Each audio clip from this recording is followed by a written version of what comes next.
Superstar Shakib খানের বড় ছেলে আব্রাহাম খান জয় শাকিব খানের সঙ্গেই ঈদের নামাজ পড়বে। শাকিব খানের বাসায় ঈদ উদযাপন করতে যাচ্ছেন ঢালিউড কুইন খ্যাত অভিনেত্রী অপু বিশ্বাস। সম্প্রতি আব্রাহাম খান জয়ের ঈদের নামাজ পড়া নিয়ে এমনই একটি তথ্য প্রকাশ করেছেন অপু বিশ্বাস।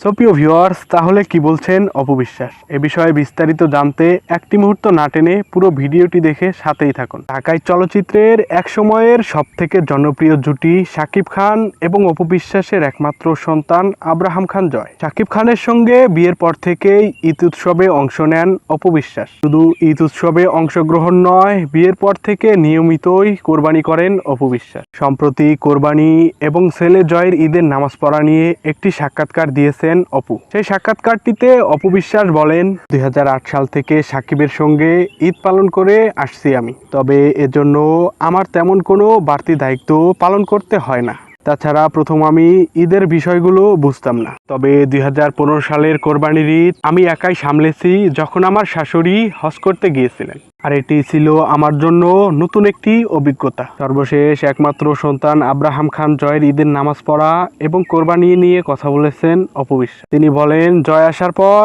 ঈদের পরিকল্পনায় বেশ কিছু পরিবর্তন এসেছে। জয় তার বাবার সঙ্গে ঈদের নামাজ পড়তে চায়। এবারও তার বাবার সঙ্গেই ঈদের নামাজ পড়বে জয়। এছাড়াও সাকিবের সঙ্গে বিয়ের পর থেকেই কোরবানি করে আসছি আমি। এবারও ব্যতিক্রম হবে না। প্রিয় দর্শক, তাহলে অপু বিশ্বাসের মন্তব্যে বোঝাই যাচ্ছে এবারও শাকিব খানের বাড়ি থেকেই ঈদ পালন করবেন অপু বিশ্বাস।